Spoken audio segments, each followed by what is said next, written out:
Hello, everybody. Welcome back to the Junior All-Star Podcast. It's been a little bit, been since February since I think we had one of these. So if you notice, Kenny is not here with me right now.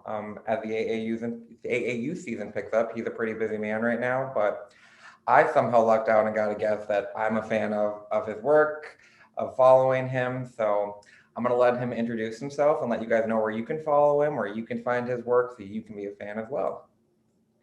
Yeah, hey, thanks for having me, Eric. My name's Calvin Wetzel. You can follow me on Twitter at cwetzel31 or follow along Her Hoop Stats is where most of my work shows up. So just at Her Hoop Stats, or they have a newsletter as well. I do some writing for them. Yeah, I'm on the podcast there sometimes. I think this is the first podcast I've jumped on that wasn't the Her Hoop Stats podcast. So I'm excited to get into it. Thank you so much for doing it. I feel excited to have you and someone that's gonna at least sound a lot smarter than me probably on the league and know give fans a different voice than mine. So they'll enjoy that. And what the topic we're doing is it's the 25th season of the WNBA. We're kicking off here in what, 4 days? Friday is the kickoff. Yeah, So Friday. we're getting closer and closer, and it appears that there's a different news story every hour. So kind of to start out, let's talk about the weekend. No major news stories happen this weekend, right, in the league. I mean, it's a pretty quiet I weekend. mean, it was very boring. Nothing major. So we'll start with, I don't know if it's good news. I mean, there's good and there's bad. So we'll start with the better of the news is the trade of Gabby Williams going to the LA Sparks. As someone who's kind of a Sky fan, kind of knows a little, more in depth in that roster, what's your initial kind of thoughts of that? Surprised, not surprised, kind of a situation that was brewing. I mean, yeah, it was definitely you definitely kind of saw it coming. I think the writing was on the wall the last few weeks with that situation. It's not necessarily a loss this season per se because Gabby is in France and she probably wasn't going to play till late in the season, if not at all anyway. And then of course they ended up suspending her. The Sky did, which now the Sparks can't rescind. So at that point she wasn't going to play either way. But I think it's a loss long term. I mean, just speaking from a personal perspective as a Sky fan, I was a Gabby Williams fan, and I know there's a lot of she didn't live up to the hype or whatever. Top four pick. I mean, she's only 24. I think she she still can, and honestly, I think she still will. In 2022, I think she's going to break out for the Sparks. That's just my hot take, I guess. But I think it's a big win for the Sparks going forward. And from what I hear, it sounds like they're trying to negotiate a longer term contract with her to keep her around there in LA. So, um, but from a Sky perspective, I mean, they do still have a lot of backcourt talent. Obviously, with Diamond DeShields coming back healthy, presumably now after missing a lot of time last year due to injury, and of course Courtney Vandersloot, Allie Quigley, and Kalia Copper coming off the bench as well. So the Sky are definitely still contenders, but I was sad to see Gabby go. I think you in your acquisition that you made in the free agency, she handles the ball a little bit. I think sometimes CP3. I think she handles it sometimes. So I think you got a ball handler. My view from Gabby, from an outside perspective, it always felt like they were trying to kind of put a round thing in a square peg, in a square hole, a round peg kind of thing. She was never supposed to me, I never viewed her as a point guard or guard, and I never understood that transition that they tried to make her do. And it was kind of like you had a massive guard at 3-4, where'd she fit? But making her a one just seemed like a weird transition to me, and it was like you're kind of not giving her a place to succeed there. I agree with you. She has a lot of the tools if you find that right system. And in the WNBA, we've seen it's all about finding that right system. You have to find that place where you can get in, and your skill set is being used, and your kind of any weaknesses you have are more kind of hidden or not as on display. Where sometimes her at the one, you're kind of putting her out there out in the open, and guess making it easier to pick apart at times her weaknesses. If that made a little Yeah, more sense. yeah, and I mean, I think it's interesting when you look at the Sky. Everyone coming into the draft sort of said their biggest need is back at point guard, and of course they drafted one, and Shyla Heel, but I think that's sort of where the round peg in the square hole, or whatever, however you put it, came in, because they didn't really have that backup point guard before they just drafted Heel, and it was sort of out of necessity. They needed someone to come off the bench and be able to handle the ball, and Gabby was capable. That wasn't necessarily where her skill set was best used, but you're talking about when you look at the stats last year, Courtney Vandersloot, when she was on and off the court, the Sky basically went from Las Vegas Aces level to New York Liberty level in terms of their production and points per possession. So Courtney Vandersloot's presence is giant, and I think they were trying to figure out, well, how can we succeed with her off the floor? Let's try this out. Let's experiment with point Gabby. And they kind of had power Gabby and point Gabby, I think is how Madeline Kenny, the sometimes beat writer, puts it. But I think she will be a little bit more free to be herself on the Sparks. And then the other flip side of it too is defensively, that they used her as the point guard on offense, but she's so versatile defensively. She can guard really 1 through 4, I think, and very switchable. I think that's something the Sky are going to miss as well. But something that she'll really fit in nicely with the Sparks, who already, according to Brittany Sykes' press conference, are supposedly playing really well on defense early on. So, even without Gabby Williams there. So we'll see. But I think that's her biggest strength in my mind. I feel like the question to Brittany Sykes should have been, how's your defense going to become playoff time? But I guess that we'll let that speak for itself when we get to that. That's pretty far down the road a little bit. And then I would say pretty sad news, for Vegas fans, for the WNBA fans. It was announced about a couple hours ago officially, Angel did tear her ACL. If I remember correctly, I think it's the same knee that she did 2 years ago as well. I think it's the same knee. I'm not sure. That sounds right. I'm thinking about reading her, her quote. I think she said to have, something similar.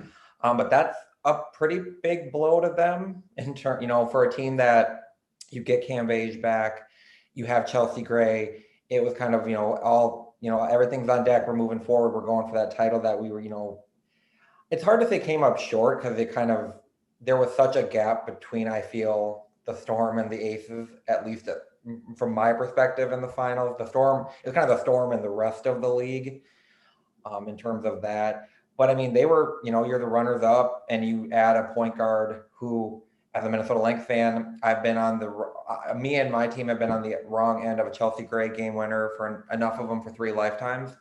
I never need to see another game winner of Chelsea Gray a day in my life, and I'd be happy. But so you add her, and you have someone that can get the ball, who knows how to get it to Asia, get it to Liv. And now you had, Angel could create. So I think kind of, from your perspective, what do they lose with her, and where do they go to turn to replace her? Well, we lose veteran leadership for one, because, a lot of these players like Asia's younger. Of course, Chelsea Gray is a veteran who they brought in, like you said.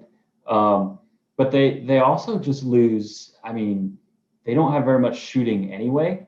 Bill Lambier, I don't think cares, but I think us as fans and analysts and whoever else sort of should care still.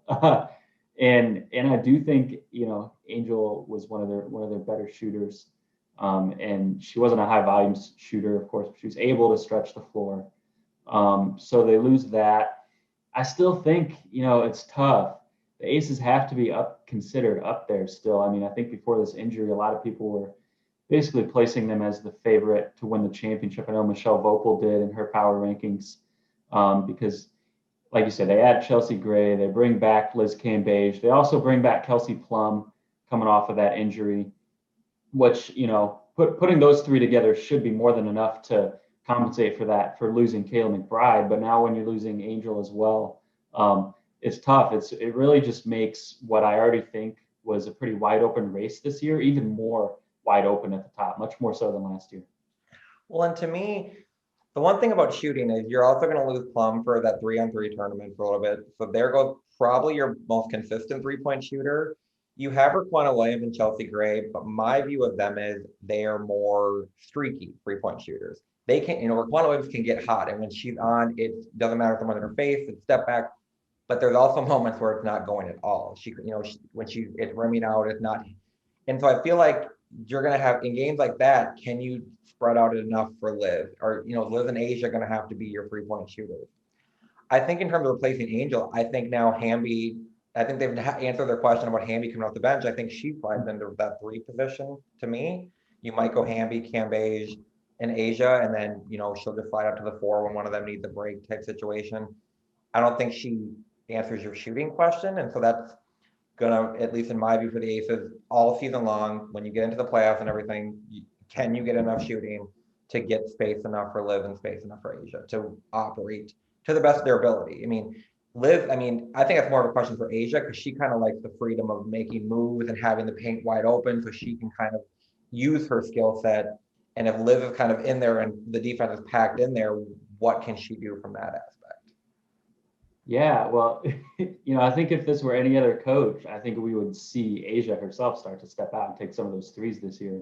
Really, stretch the floor, which would help her, but also help Liz in the post. But it's Bill Laimbeer, so I don't know if we're going to see that. I think Asia can do it. We've seen her knock down jumper after jumper, and from everything I hear, she knocks down threes in practice. So, maybe Laimbeer will have some sort of revelation and let her step out a little bit. I would like to see it. I'm not holding my breath. But on the defensive end, is the other thing, because we talk all the time about the Aces spacing. They don't, even last year not before, but when they didn't have those 2 post scores, they only had Asia. We still talked about their spacing and offense being an issue all the time. But on defense, I think Hamby at the 3 is just a different look than Angel. And I think obviously Angel is more of a perimeter-oriented defender. She definitely still has something left in the tank defensively, even though she's getting up there. She'll be 35 by the time this season is over. Dearica Hamby, she's a versatile defender, but there's a lot at this point in 2021 where basketball is, not just in the WNBA, just anywhere. There are a lot of threes that I think will be able to exploit that lineup on defense. If you put Asia, Cambage, and Dearica Hamby all out there together, I think you have a lot of teams that can exploit that with 3 guard lineups. Then again, you can exploit it on the other end if you go big, trying to score in the post on that 3rd guard. So it's a double-edged sword, if you want to call it that. But it's definitely going to be interesting to see how it plays out. And then it's been kind of talked about a lot, but we'll, touch on it a little bit. I have a feeling I might know where you go. Just real quick, biggest acquisition in the offseason for a team that you think is going to make the biggest impact, I guess I should say? Honestly, the biggest acquisition this offseason, maybe the biggest acquisition of any offseason ever in terms of free agency. Candace Parker, obviously. As a Sky fan, I think even if I take my bias out of it, there's no question that free agency signing was just massive and really changed the landscape of the league.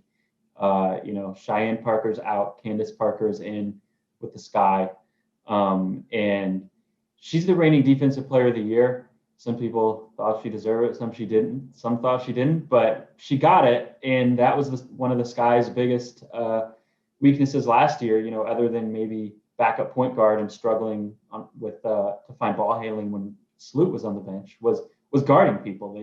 They could score at will, when Sloot was on the court. Sometimes they just couldn't stop people, and bringing in the reigning defensive player of the year, who still has also a lot left in the tank defensively, I think is going to really help with that. And then, of course, pick and rolls too. Vandersloot is the quintessential pick and roll point guard. And I think when you put Candace Parker in there, who can pick and roll, she can also pick and pop. She can knock down the 3. It's a toy that James Wade is going to love playing with in terms of different sets that he runs. And I'll agree. I think it felt good to see the Sky get a star coming in. I think you guys have had a history of Deladon wanting to leave, Sylvia Fowles, which it didn't break my heart to want to see her leave Chicago because of where she landed. But, losing players of that magnitude, it was nice to see one come in. And it does feel like they were missing that's not necessarily a star, but that player that's going to take them on their back and say, it's a close game, give me the ball. It also kind of twofold for Sloot. While Sloot's a great point guard, it can take possessions where she doesn't have to bring the ball up, get the play set, get it. You saw sometimes games when she's playing 37, 38 minutes, that drained on her. And that's a lot to ask of one player. And then she's not having to turn it over and get it to the right places, also look to score. And so Parker being able to do that in a pressing defense and a defense that's kind of packing in late game situation, get it to Parker and let her create. Maybe have her and Quigley in a woman game on one side of where she can just help smooth things going. And it's not always Courtney Vandersloot get the play running, get it up the court, and do it kind of on your own with very little help coming behind you.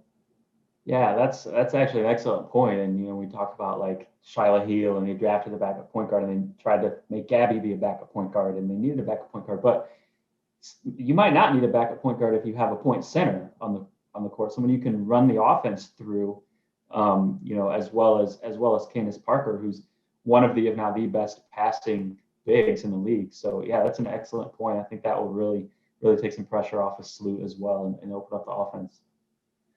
And then, so let's kick it in. Let's do awards, because that's always the fun thing to debate back and forth. As the guest, I will let you go first. Who is your prediction for the MVP? All right. So last year is a very tight race between A'ja and Brianna Stewart for the MVP. And I think ultimately what really helped A'ja win it is the fact that she sometimes had to put that team on her back, without Liz Cambage, and Brianna Stewart had so much help around her. That team was loaded. Now you look at the Storm, Natasha Howard's gone, Alicia Clark is gone.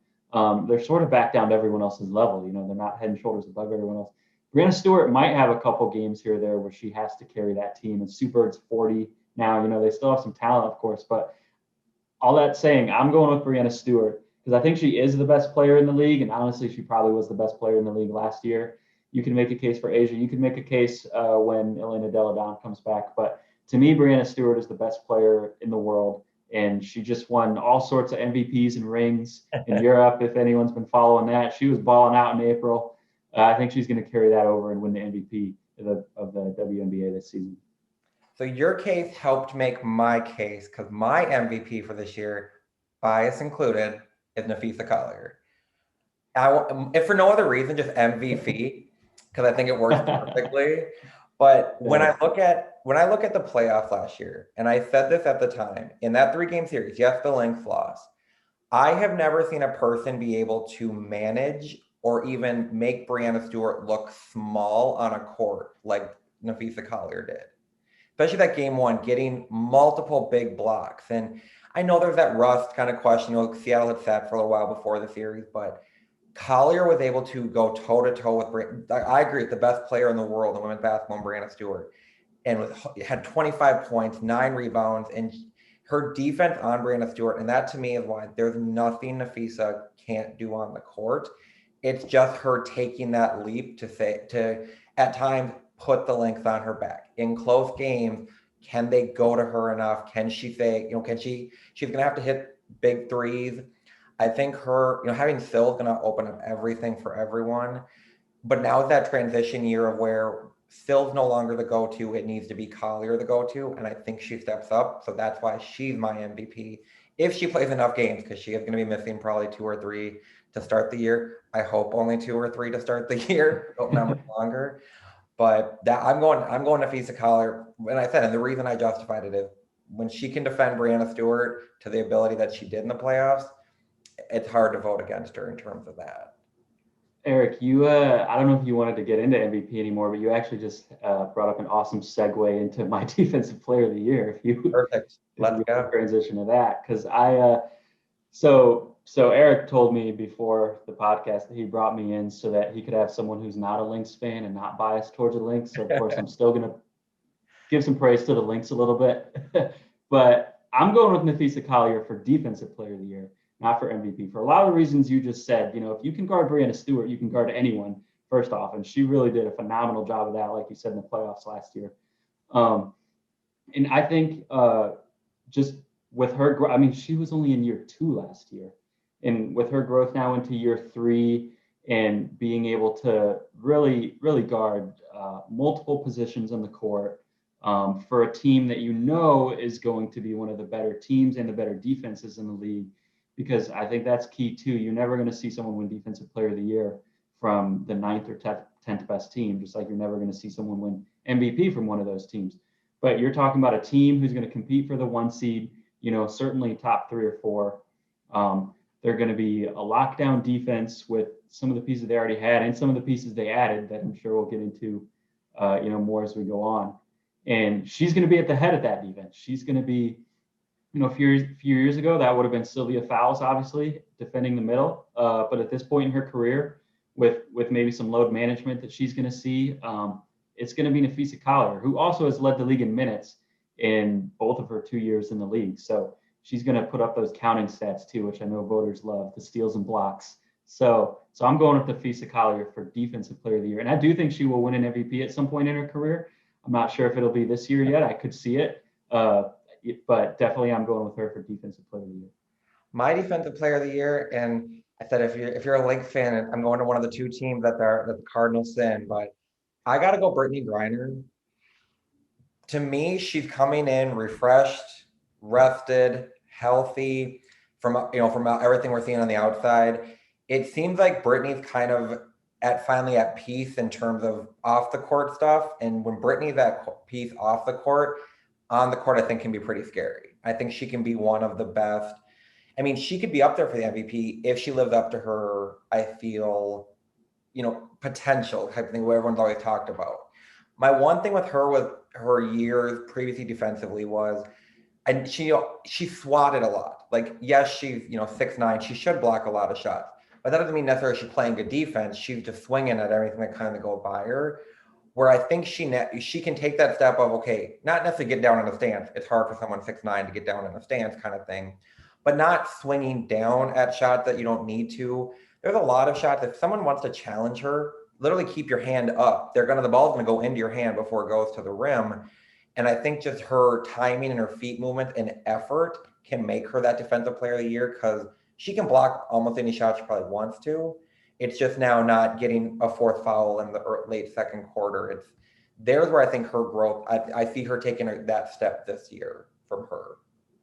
Yeah, she has, Brianna Turner pushing her now too, who really broke out last year, especially after Griner left the wobble. So I think that's sort of internal competition, if you will. Brianna Turner is more of a type of player that you were talking about, who can get down in a stance maybe and does more than just block shots. And I think having that on your team next to you or behind you is really good. I like that pick, and I hope we get to see the Brittany Griner of 5 years ago, whenever it was, when she was blocking 4 or 5 shots a game. Just peak Brittany Griner. I hope we get that one back, because I agree, she's a joy to watch. And the other thing is, I think there needs to be almost kind of a internal feeling in that team. As much as crazy as it seems to say, Diana Taurasi probably isn't going to play forever. I mean, I'm never going to bet against Diana Taurasi, so I don't know if she will. But your years are starting to you're starting to get lower and lower and lower years of Diana Taurasi. You kind of want to, you have to take advantage of when she's still the mom, when she's still Diana Taurasi. You want to take advantage of that, because I never see her being a player going, on the end of the bench, if Diana can't compete at this level, that's when Diana will walk away. So I feel like that has to be for grinding them, we got to have a special year now or going, soon, because we only have so few years left with the GOAT. Exactly. The window is short. And of course, Skylar Diggins-Smith and Brittany Griner are both in their 30s as well, although they definitely still have some time left. But I mean, I wouldn't bet against Diana Taurasi either. She might be playing 10 years longer than both of them. Who knows? She might be playing when she's 60. But you're right. I don't know if we're ever going to see them retired now. Right. And then move on. We'll go. This one is a little bit harder to pick, so I'll let you go first on Rookie of the Year. Yeah, this is a tough one, because this year's draft class was much more wide open and maybe not the opposite of top heavy, whatever that is. There were not any sort of Asia Wilson or Brittany Griner or Brianna Stewart stars to go number 1. I'm going to go with Awak Kuyer. I just think she's the most talented. Part of me wonders if the Wings would have taken her number 1 if they didn't have both of the top 2 picks, and if they it didn't really matter which one they took, number 1 or number 2 from their perspective, unless they had agents pressuring them or something like that, or if they wanted to make Charlie Collier the hometown hero at number 1, But to me, Awak Kuyer is the most talented player. She's only 19, obviously, so she's got a lot of room to grow. And I don't have you seen the videos of her dunking? Feels like it's easy. Like she could probably get down on a 10 and a half or 11 foot. It doesn't even look like she's trying. So I wouldn't mind seeing an in-game dunk this year from her. We'll see. But I want to see them dunk on each other. I want the WNBA to have a poster finally where someone's like underneath getting posterized. there you go. Exactly. Yeah, that would be incredible. I'm going with a walk though as my rookie of the year. Well, my rookie of the year was injured in Renaya Davis because I was never going to count against Cheryl Reeves after rookie of the year because I don't know if it's part luck, part genius, or part teams in front of her not knowing how to not let her get UConn Husky for 2 years in a row. I'm going to go with Jasmine Walker for LA because of her outside shooting. NECA and Chene, while they've tried to be outside shooters, and NECA has an outside shot, you can tell it's not something she wants to go to probably often. You're going to get open looks outside because they're going to draw so much attention with them. And you have Zoe B down low too. So you have those three. I mean, she could play defensively. I don't know about the three. Offensively, she could play the 3-4. I just think she has the most kind of available minutes. I think she has the most available. What they need is shooting to kind of, they have small guards, and then you have like Zoe B and the Agumakays. So there's nothing really in that middle. Like we talked about, kind of Gabby could probably start there. But that's where I think she's going to have the most minutes because whether Davis comes back or not this year, in my view, she probably likely won't be playing enough games to win it. So that took out my rookie of the year. I'll be nice to the Sparks, the other second cardinal rule of a Lynx fan. Give the Sparks an award, Mercury award. So I'm breaking all the rules, but I'll go Jasmine Walker. Eric's going to have Lynx Twitter all over him after this. You should go ready.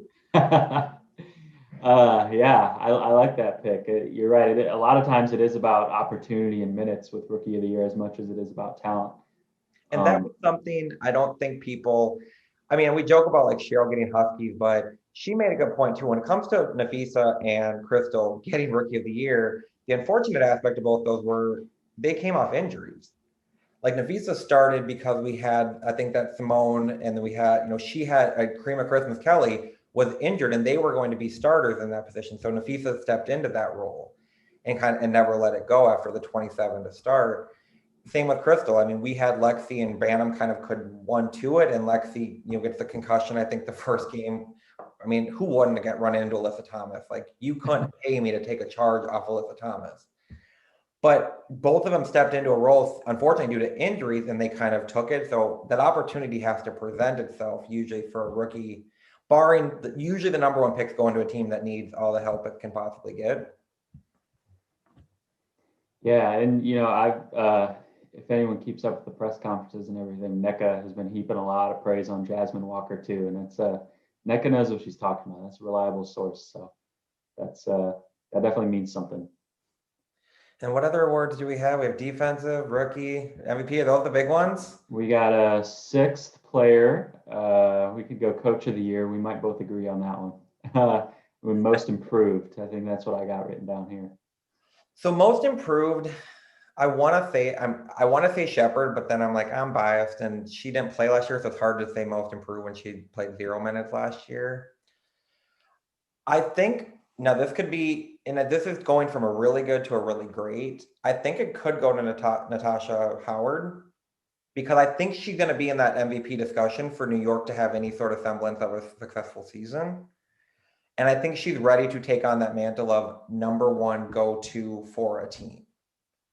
And so I could see her getting the most improved award because she's going to go from option, what was she, 3 at time, maybe 2, but option anywhere between 2 and 4 on the Storm to consistently barring, likely being number 1 for the Liberty. Yeah, well, we saw 2 years ago what she could do as more of a go-to option when Brianna Stewart was out with that injury in 2019. So I like that pick, and I think she's a great fit in that offense too under Walt Hopkins with Sabrina Ionescu coming back now as well to run those ball screens with her. I like that pick. I'm going with sort of a biased pick, but not a Sky pick. Just a player that I'm a giant fan of. If anyone follows me, she was on the Sky though. Stella Johnson, I think, is my most improved player, and I think it is going to be about opportunity when you look at some of the This is another award, College Rookie of the Year, where opportunity plays a big role. And you look at some of the ones last year that were sort of up there in that conversation. Kalia Copper, like you said, with Dangerfield and Collier with the Rookie of the Year, stepped in because of injuries. Kalia Copper got more opportunities with Diamond DeShields hurt. You had Misha Hines-Allen got a lot of opportunity with the Mystics because they had basically their whole starting lineup opt out or get hurt, one or the other. And this year, I think with the Alicia Clark injury, I think Stella Johnson is going to see more minutes. In their preseason game last week, she was the first one off the bench. Granted, Elena Deladon didn't play in that game. But Stella Johnson also to me has that sort of it factor in terms of always outdoing what everyone thinks she's going to do, which is the definition of most improved player, right? And in high school, she was a bench warmer her junior year. She didn't step foot on the court until it was a 25 point game. Senior year, she gets a little bit of playing time, gets one Division I offer total. That was to Rider University, little old Rider who never made the tournament, low major school, goes to Rider. Still no one really has very high expectations, ends up being their all-time leading everything, basically scorer, assister, best player in Rider and probably in conference history, conference player of the year, her junior and senior year. Still no one's sure how she's going to do in the WNBA. She ends up being a third round pick, gets cut from the Mercury, makes the Sky roster for a few weeks, but then they have some people come back from injury and gets released from them as well. Steps in and in her first start for the Mystics drops 25 points. And I think she's just that type of player who she's going to be counted out by everyone at every level she's ever played at. And she just keeps proving people wrong. So again, a biased pick because I'm like a huge card carrying member of the Stella Johnson fan club, but she is going to be my most improved player this year. I like it. Those are the stories that we want, though. We want the undrafted, the stories of the Becky Hammond, or the ones that have to the ones that earn that spot and you want to cheer for. And there's, I won't name names. There's a lot of, I think there's spots in the WNBA where people, I think, take for granted that they just feel they have a spot. Throughout the years, it's kind of been this where people just kind of get the spot on name, and you're like, why are they on the roster? They're not doing much. But I won't throw names out there. So, and then Coach of the Year. I'll let you go first on this one. Yeah, well, this is another one where I'm going to disappoint you if you were trying to have me on to avoid the Lynx bias, because I'm going to go with Cheryl Reeve in this one. I think she's the best coach just in general in the WNBA, in my opinion. And I also think she's a coach that wins even if she doesn't have the most talent, as we've seen. And now she does have talent. Obviously some of that talent will not be there to start the season, but most of it should be there come June, as I understand. And you have Sylvia Fowles, who, in her own words, is 98% healthy. Of course, you add Aerial Powers, you add Kayla McBride to an already top 4 team by really any measure last year. They were the third or fourth best team.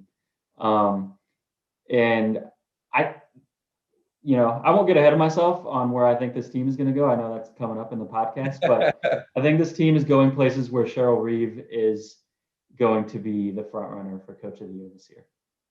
See, I was thinking, because she got GM of the Year last year, I think. So it's kind of, with her, it's always, do you give her GM of the Year or Coach of the Year? Because Right. I agree with her on Coach of the Year. And this is one of the reasons, because I think we're going to see, she's always, like you said, kind of done a little bit, if she had not the most talent.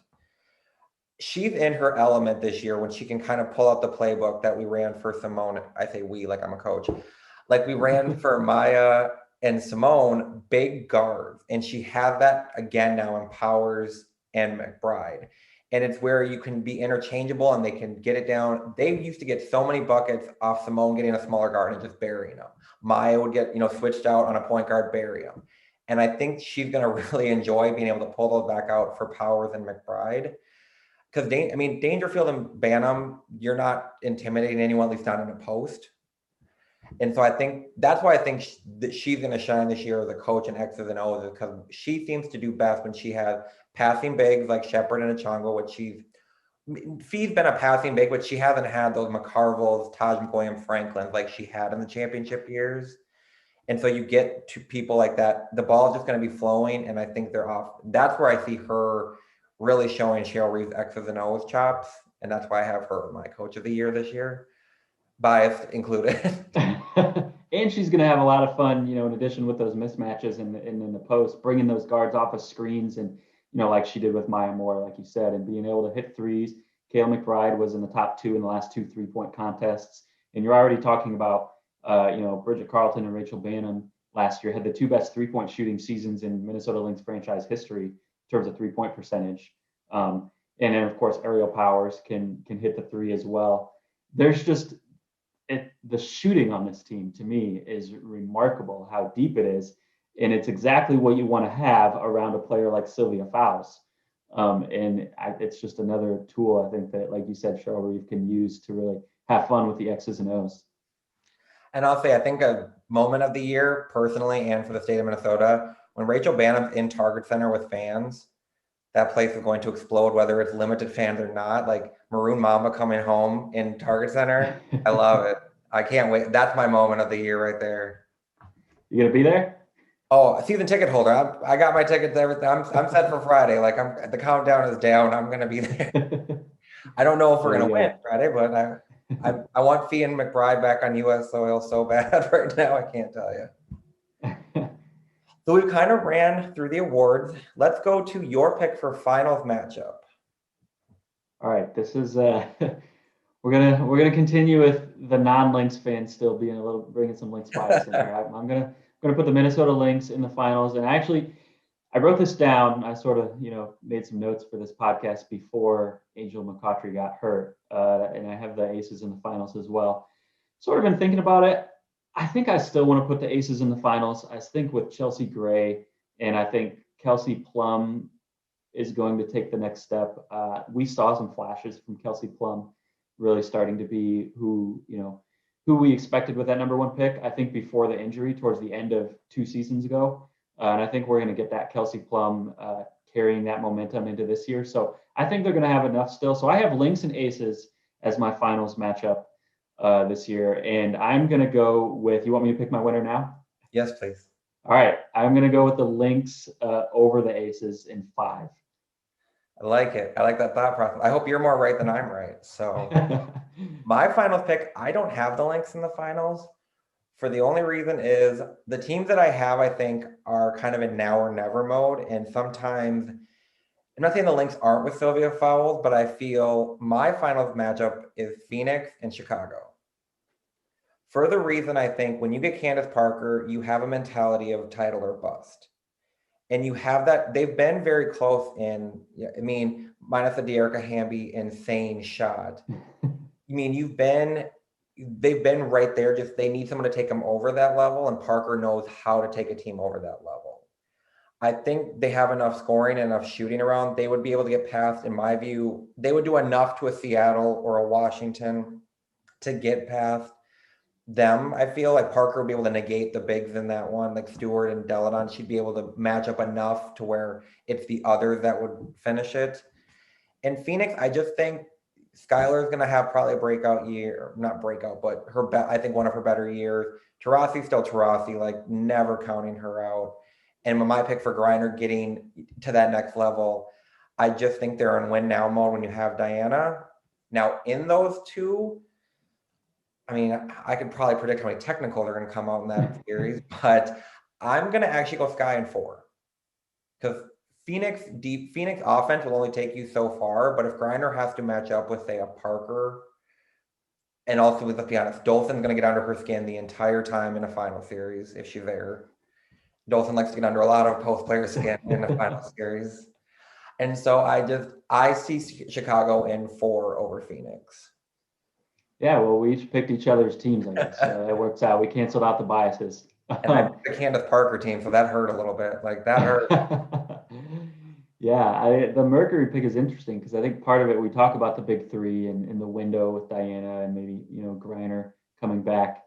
But I think maybe a lot of their success might depend on their acquisitions. They brought in Kia Nurse and Megan Walker, who both, I don't want to say Megan Walker had a down year last year because it was her only year in the league last year. She's a rookie year, but It was down compared to how she was at UConn, you know, especially in terms of shooting, which you could maybe blame on who the Liberty were last year. It's hard to get open looks when obviously the Liberty were All not good last year. Just rookies. yeah, yeah, you're basically talking about a glorified college team last year, which you know is definitely going to improve this year. But Kia Nurse though also had a very down year, but a lot of people, you know, think she's going to be back to maybe what she was 2 or 3 years ago with the Mercury, and that playing with that talent, with Skylar Diggins Smith running the point guard, you know, playing with Tarasi and Griner is really going to open things up for her. And I'm always very cautious. I've been a sports fan long enough to know that preseason games don't really mean anything, but I feel like I would be remiss if I didn't mention that Kia Nurse dropped 26 points today in a preseason game earlier. So if you're a Mercury fan, you're going to read into that and think that it's a big sign of things to come. It may or may not be, but if Kia Nurse can be anywhere close to that, that's just a big added piece, you know, that could get the Mercury into the finals, like you said. And one of the things I thought of was when you had, we mentioned earlier, Brianna Turner. She showed last year in starting and stuff. When I talked about like Griner in foul trouble, if she gets in foul trouble, like, you know, when you have games of Sylvia versus Griner, Cambage versus Griner, there's bound to be contact, and there's going to be games the refs are going to call really tight when they shouldn't on those two. I don't feel you're gonna drop as much as they have in the past. Like when Griner would go out, you didn't have even a serviceable post behind her. You had someone that was a body that there was there most of the time, just by her minutes so we can get Griner back in. And you would see them, you know, teams would go on runs on him when she would go out and she'd come back in down 10, down 12. I think Brandon Turner is more of a stopgate. I think you don't lose your defense and rebounding. You might lose the offensive ability. You might lose the 6'9" factor of it, but it's still Brandon Turner who can swat shots. I think that's why I have where they have a little more of a safety behind Griner now. Griner can be in foul trouble. It's not, oh, we're in the end of the world. We're counting down the seconds. And you have, I think Breland is still available. I mean, you have those two on that team as other post players who can, Griner can get a blow. Griner can get in foul trouble. It's not the end of the world. Let's count down till she's back.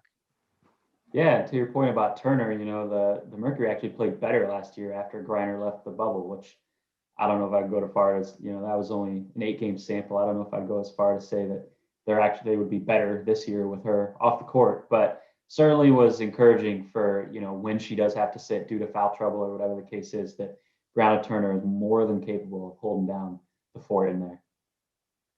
And so the next question I'll ask is, I mean, this go either way. Is there either a team that everyone media-wise is sold on that you're like, I just don't see it, or vice versa? Is there a team that no one's talking about that they're just counting out that you're like, I'm not quite sure why they're not getting as much hype?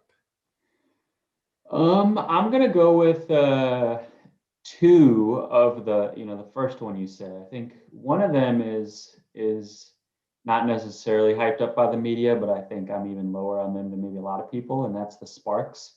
And I'm not necessarily low on the Sparks' future. Like I said, I think their window got longer when they brought in Gabby Williams and they made some of their moves. Brought in Erica Wheeler this offseason. But I think, you know, right now, in terms of this year, they won't have Gabby yet. They lost Chelsea Gray. Obviously, they lost Candace Parker. I think they're going to take a big drop. And if I had to pick one of the 8 playoff teams from the last 2 years, or the same 8 playoff teams last 2 years, to miss the playoffs, I would probably pick the Sparks. I'm not sure if they're going to miss the playoffs, but I think they would be the most likely team in my mind of those 8 teams to miss the playoffs. I don't see a lot of people talking about them in that conversation. And the other one I would throw in there is the Storm, who I still think are certainly up there in terms of being, you know, a top 4 or 5 team in contention, you know, at the top of the standings. But I still see a lot of people talking about them as a team, you know, maybe either the best team or the second best team or a team. A lot of people are putting them in the finals still. And I'm not sure if I see them at that level, even with Brianna Stewart, who I think basketball is a sport more than any other sport, where you have one player like LeBron James, right, who can really carry your team in to the finals, like we saw that he did with the Cavs. And I think Brianna Stewart could do that with the Storm. But I think Natasha Howard and Alicia Clark are a lot bigger losses than maybe people are making them out to be. I mean, those are 2 massive defensive pieces for one. And Alicia Clark and her ability to, you know, score in different ways and Her size at the guard position, but also her ability to hit the three. I think it was just really even maybe more of a loss than what people think. And I know people have started to give her due in terms of how valuable she is in recent the last couple of years. But I still just think the Storm they're going to drop off maybe a little bit more than what people are expecting. And so Alicia Clark, if I remember correctly, was the leading, like percentage-wise, three-point shooter in the league. And I mean, She was. she was the backbreaker for teams. Not saying you could rein in Stewart or Bird, but if you had games where Bird was maybe off, or when she missed games for injury and whatnot, or Lloyd was maybe cold, it was always Clark you'd get close and you would, she'd hit a big three. Go back to the playoffs. They win game one, not because of Brianna Stewart, Sue Bird, or Clark, or even Howard or Lloyd bucket. It's Alicia Clark hitting the game winner to break our Flink's hearts.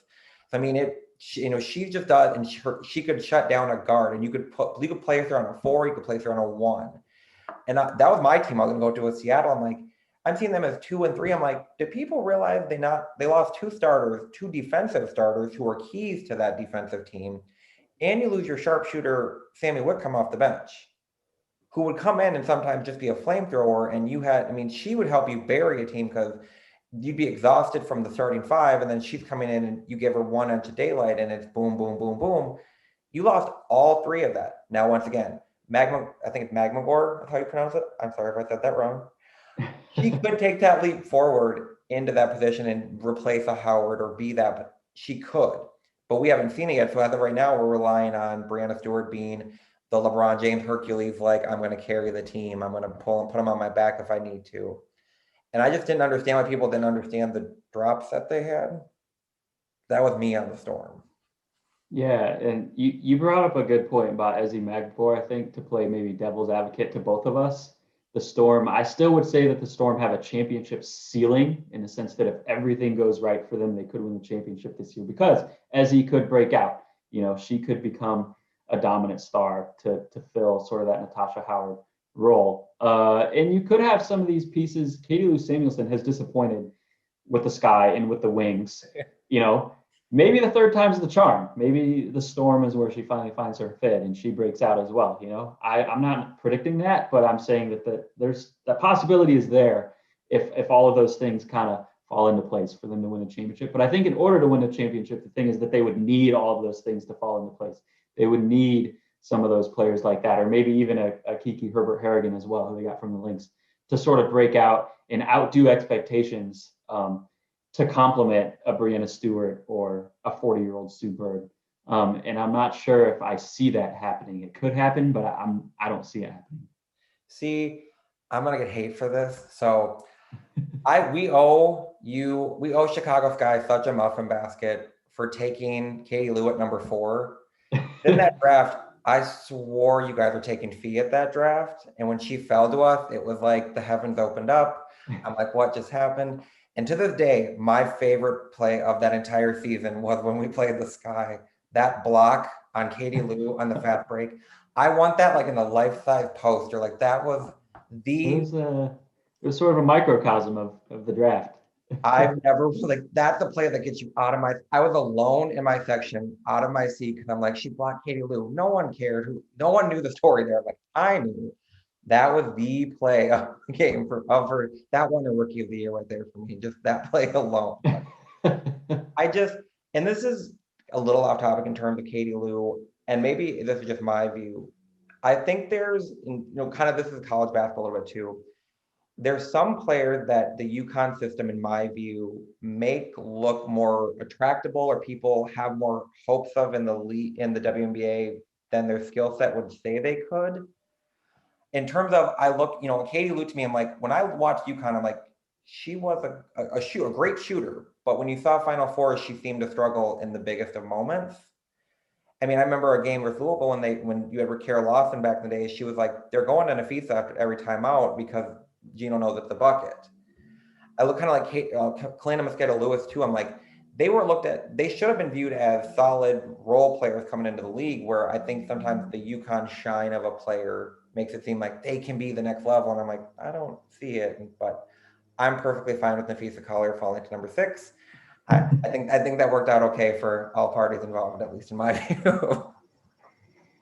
Yeah, that was a gift to Cheryl Reeve. Definitely 2 in a row, really 3 in a row, because even though Renaya Davis, like you said, probably won't playing enough games to be Rookie of the Year. I think that was another similar gift for Reeve to get at number 9, and then of course Dangerfield and Collier. I don't know how Cheryl Reeve is getting all these great finds this low in the draft, but it's I what got she to tell you, does. from Minnesota's perspective, everyone was, I don't know why we ever questioned Cheryl, but when we passed on Dangerfield at number 6 last year, it was like DEFCON 5. We were all ready. We were all up in arms. We were like, why are we passing on her? We thought we needed a guard. And us getting at her at 16, I'm like, I don't know how she fell that low. Not a clue. Yeah, it's the funny thing is that everyone thought she needed a guard. I mean, Rebecca Lobo was on the draft show that day saying they need a guard. Number 6 pick, they take Kiki Herbert Harrigan, and then afterwards we had Cheryl Reeve on the Her Hoop Stats draft show afterwards, and we asked her, and she said, "I don't know why everyone thinks we need a guard. We got Rachel Banham. I mean, I thought we needed a forward. I thought we didn't have depth in the front court." And I don't know if she actually meant that or if she was just trying to defend the pick, but they did need a guard, and they got the guard in the second round, and she ended up being the Rookie of the Year. And now she's gonna start. Now she's like, you have her and Fee going forward. I'm like, those drafts worked out for you. Like those are decent starting pieces that are. I don't know if she would want to go back and. I mean, if you redo those drafts, does Fee go number 1 in that draft? Um, Probably, right? I don't know who else it would be. And if you ask Dallas, they would say Enrique, but I won't get into that bias of mine. You can make an argument for Enrique. I'm not sure if there's an argument for anyone else at No, this I think point. Jackie fits the role that everyone thought she would. It was one of those drafts where once again no one was a standout. You didn't realize that anyone would be a superstar. I mean, in typical Cheryl Reeve fashion, when you watch the thing, she kept saying before the draft, there's 5 really good players, and we were number 6. And so literally every media, everything, they're like, what 5? What 5? And she's like, Jesus, you guys are going to run with this into the ground. And then after the question, she's like, did you get one of the 5? She's like, we got one of the 5. And I'm like, that's just Cheryl. Like, she knows how to work the media. And as an outsider, you're like, just give us the answer. Just tell us who it is, kind of thing. But I'm sure she enjoys toying with them a little bit. Yeah, she's been around a little bit. She knows what she's doing.